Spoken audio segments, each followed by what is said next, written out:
we take you to New York State to drive the new 7 Series from BMW. And it's the winners of our Volvo contest. All of us are driving the new XC90.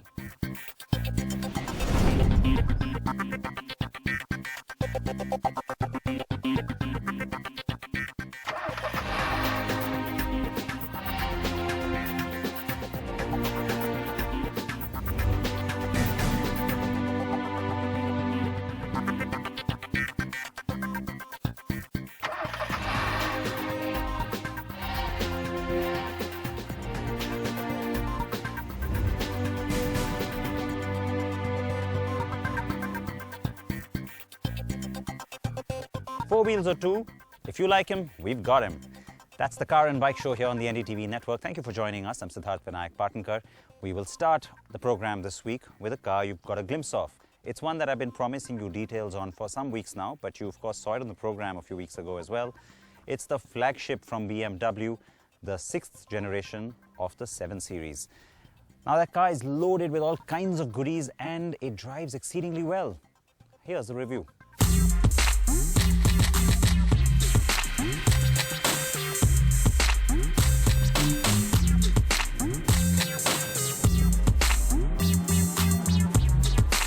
It is the epitome of automobile engineering, design and technology from the BMW group, and perhaps it always will be. The 7 Series is the flagship sedan for the Bavarian brand, and with every new generation, it acquires more credentials than before.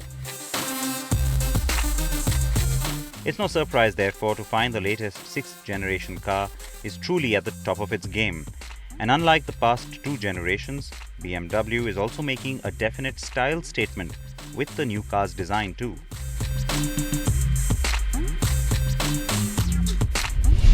BMW designers have taken the aggressive and bold face of the last 5th generation 7 Series and made it even more aggressive and even more in your face. I actually kind of like that, and I'll tell you why in just a second, but what you get on it is this really large kidney grille and a very different kind of a headlamp, though instantly you know it's a BMW, but the twin rings are no longer full circles. They've been unwound just a little bit, especially the inner one, which now extends out into the grille. So completely different daytime running signature, and until the rest of the model lineup starts to follow this design language, for a while, when you see one coming down the road, you're going to know it's a 7 Series. Why do I think this is a good idea? Because every other car in this segment is trying to be really pretty. The Jaguar XJ, of course the Mercedes-Benz S-Class, and even the Audi A8. This car is not trying to be pretty, it's trying to be aggressive, bold and really sporty looking. I think that unlike the last generation, this one has gone the whole way on that.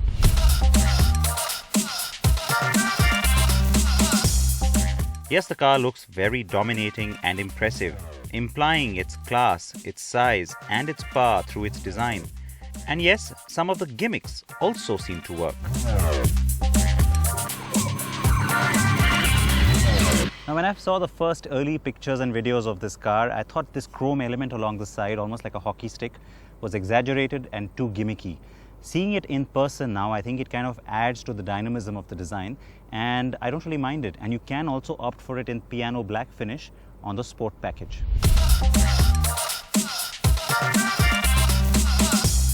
It also breaks the monotony of the large metal expanse along the side, especially on the long wheelbase version.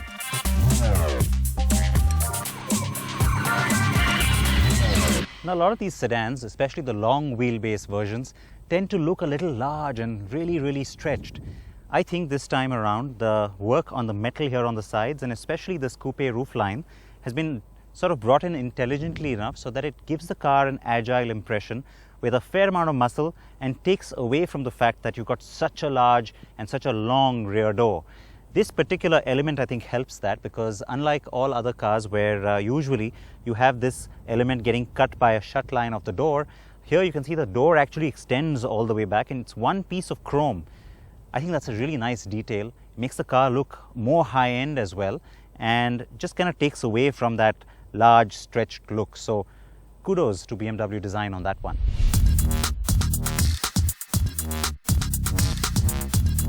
Here in the United States, BMW will sell the car only in its long wheelbase avatar, but the badging will not indicate that with the use of an L. In India though, the car would carry the L, meaning the car I have would have been the 750 Li. We will be getting the 730 LD and the 750 Li, by the way, with the diesel being made at the BMW plant in Chennai, and the car launches in 2016. BMW says that the engines will be updated versions of what the 7 Series currently has in India, with increased torque and higher fuel efficiency. The massive 445 bhp 4.4-litre V8 engine on the 750i is clearly the beast in the pack though, and its enhanced power and torque are immediately apparent. What helps that is the 130 kg drop in weight when compared to the last generation car. This has been achieved in various ways, most significant of which is the new carbon core, as BMW likes to call it. The learnings from the recent BMW M cars and even the BMW I models have gone into the frame of the new 7, making it lighter and stiffer. The car's frame now uses aluminium, steel and of course carbon fiber. The thing with the car though is how effortless the drive is. The dynamic damper control affords you a superb ride quality, with road undulations and minor bumps being swallowed up without even a tremor coming through. The car handles like a dream, and here you do get a sense that this isn't the long wheelbase when it actually is. The car takes sharp turns and high-speed lane shifts with ease and gives you the sense that you're driving a sportier, more taut car. Active Comfort Drive with Road Preview functionality is also a new feature. This uses a camera up front that literally scans the upcoming road surface ahead of the car and changes damper settings to give you a smoother ride. In fact, the car can take over a lot of the functions, giving you partial autonomous driving modes that keep you in your lane, for instance. The car can also park itself and can be taken in and out of a garage by using the key as a remote control. That's pretty crazy, right? Put it in sport mode and it gets to being nearly as fast as an M5, by the way. The car's character changes dramatically and it becomes even more eager to perform. This is where you almost forget you're driving a sedan that's 5.2 meters long. The car's head-up display is 76% larger now, with more colors. The car also has special flaps that allow the kidney grille to remain shut for greater aerodynamics, but they can open automatically or close depending on engine cooling requirements. Now let's talk about some of the car's brand new industry-first features. Gesture control allows you to make hand signals that the car's iDrive LED system recognizes. There are 4 preloaded gestures for specific commands and one that can be customized.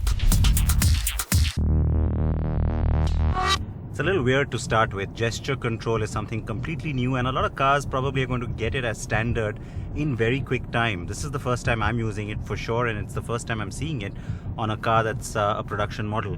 Now, the 7 Series needs to be the epitome of technology. It needs to be that big showcase when it comes to technology, especially these days, because let's face it, for most buyers, it's really all about all these gadgets and all the fun stuff you can do, isn't it? Driving performance? Sure, every car's just got to have that. So, where's the problem? Are we really looking for that as buyers anymore? No, it's cool stuff like this that gets our mojo going.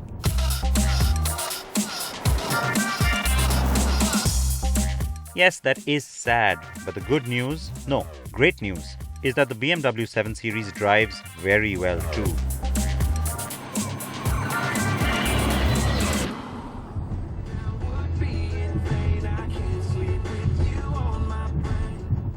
Of course, I have to say that if you pass somebody in traffic and they see you doing this, they might think you're a little...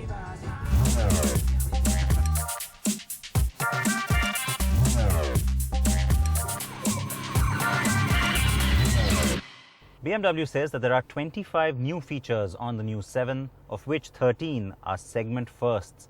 Now, I can tell you that it's that gesture control that I showed you earlier, which stands out as something completely new. But besides that, you've got a few other things as well. There is a virtual instrument cluster now that's very typically BMW in its styling. but let's not forget the S-Class had it first. And there's also this little panel up here for both the passenger and the driver, which is pretty cool because it's just at a flick that you can kind of play around with the cool or warmth component of the air itself. So you don't have to go down to the climate control. You can just do that on the vents that are facing you. So that's pretty different as well, and certainly pretty cool. There's also the new suspension and overall car behavior control over here with Sport, Comfort and Eco Pro, which you know from the old 7 Series, but something called Adaptive as well, which well, literally adapts to your driving style and then regulates the throttle and the suspension and the engine response based on that. So lots going on here in terms of gadgets. The fit and finish is excellent. The quality of materials really shines through. There's wood, there's metal, there's lots of leather, including up here on the windowsill too.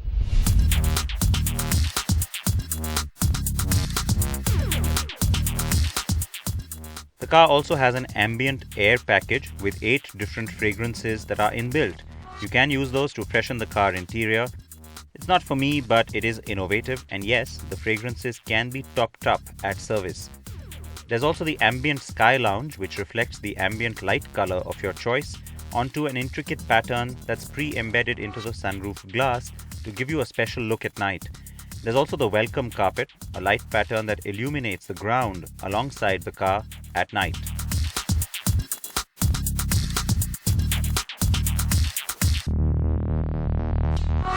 So you get your own little sunroof here at the back, and you're in the lap of luxury because you've got all this technology, all this gadgetry. You can control your own air conditioning back here as well. And how do you get all of that going? Well, you can actually use this little detachable gadget. It is a Samsung tablet really, and what you can do is control the various functions from back here, including all the vehicle settings, the driving information, so you can actually play around with the navigation system as well. And besides that, you can of course also manipulate the seats. Now there are different massage functions and different positions as well that you can move the seat into. Besides this, you can of course use this tablet to do a whole lot more. Climate control I already mentioned, sun protection, so everything's open right now, all the little screens, and I can close all of them. There you go, the sunroof's closed, the sun blinds are closed on the windows as well as at the rear, and it's a lot darker now in here, isn't it? Very comfortable, very gadget friendly, and certainly enough to impress most buyers in this space. And I really like how this tablet pops back in.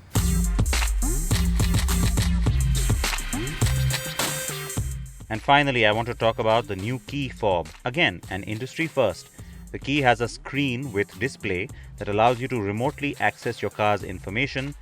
As I told you, it also lets you park or take it out of your garage, and then there's lots more on it.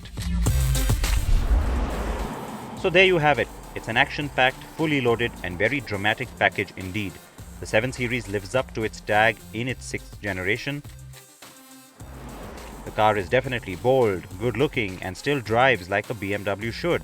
And now also has everything you can think of to pamper the most demanding or eclectic buyer as well.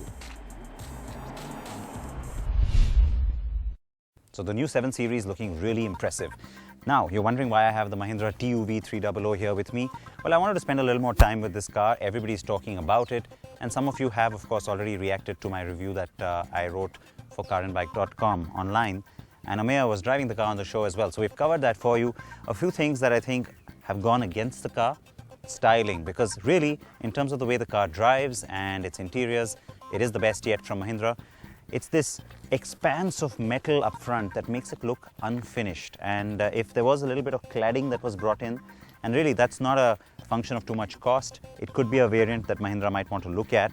And it'll make the car look a little more rugged as well, because otherwise, in terms of proportion, it really works. It's sub 4 meter, and like I said, it drives well. It has this great ride height. So it's just this, all of this, that's making it look a little bit strange to some people. But yeah, you're starting to see a few of them on the road now, aren't you?